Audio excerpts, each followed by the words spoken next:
स्वाध्याय समझना चाहिए।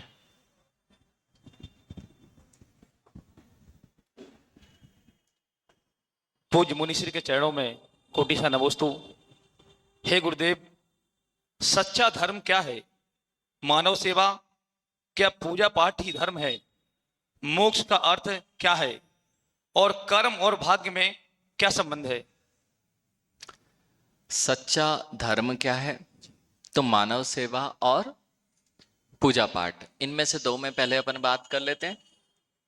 तो जिसके अंतरंग में धार्मिक मूल्य होंगे ही वही मानव सेवा में अग्रणी होगा, और जो धर्म के संस्कारों से विहीन है उनको मानवीय मूल्यों की कोई चिंता नहीं है।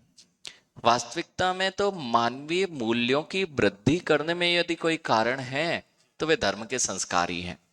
मानवीय मूल्य होते क्या है? तो कषाय से रहित जीवन, क्रोध मान माया लोभ से जिसका रहित जीवन होता है उतना श्रेष्ठ मानवीय मूल्यों पर रहेगा।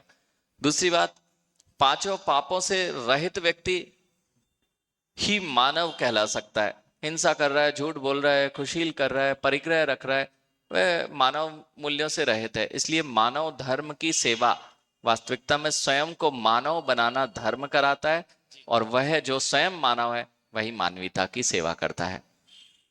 दूसरा प्रश्न आपका है, मोक्ष का अर्थ क्या है महाराज जी? मोक्ष का अर्थ है मुक्ति। मोक्ष जो शब्द है वह मुंच धातु से बना हुआ है। मुंच का अर्थ होता है छूटना, छूटना अर्थ में मुंच धातु है। और जब वह मुंच धातु से मोक्ष बना, मुक्ति यानी बंधन किसी को स्वीकार नहीं है। आपके हाथ में बांध के रख दिया जाए, हिलने डुलने नहीं दिया जाए, तो आप कितनी देर परेशान हो जाएंगे। बंधन किसी को स्वीकार नहीं है। और कर्मों से जीव जो बंधा हुआ है वह अनंत काल से बना है, और जब वह कर्मों से पूर्ण स्वतंत्र हो जाता है उसी का नाम है मोक्ष। कर्म और भाग्य में क्या संबंध है बात? कर्म और भाग्य में देखिए, वर्तमान में जो आप जिसे आप भाग्य कह रहे हैं ये किसी भगवान ने लिखा हुआ भाग्य नहीं है। ये पूर्व किए गए कार्य का प्रतिफल जो भाग्य के रूप में दिखाई देता है। और वर्तमान और भूत, इन सबको मिलाकर हमारा वर्तमान में भाग्योदय आता है। ये ऐसे ही है कि हमने अपने एक डिब्बे के अंदर में चीजें इकट्ठा करना चालू कर दी हैं, और प्रति समय हम उस डिब्बे में से निकाल भी रहे हैं चीजें।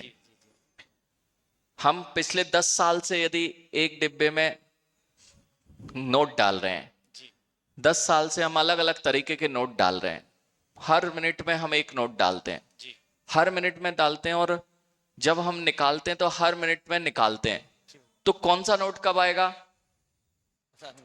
है ना? तो ऐसे ही हमारे पास कर्मों का जो लेखा जोखा, जो हम कर्म करते हैं मन से वचन काया से, उससे हमारे पास में ये कर्म आश्रय हो जाते हैं और बंध को प्राप्त हो जाते हैं, और हमारे पास में बहुत सारा कर्म इकट्ठा हो जाता है। और वह जब हम भोगते हैं उसका कहते हैं उदय आता है, तो वही हमारा भाग्य निर्धारित करता है कि हमारे पास में पुण्य है कि पाप है। अगर हमने पुराने बुरे कर्म किए हुए हैं, मात्र वर्तमान पर्याय के नहीं, कई कई भवों से हम एकत्रित करते आ रहे हैं, और वे सब मिलजुल कर हमें अपना मजा चखाते हैं, और हम उसके अनुसार रोते मिलते हैं या मुस्कुराते मिलते हैं, जैसा हमारा भाग्य होता है।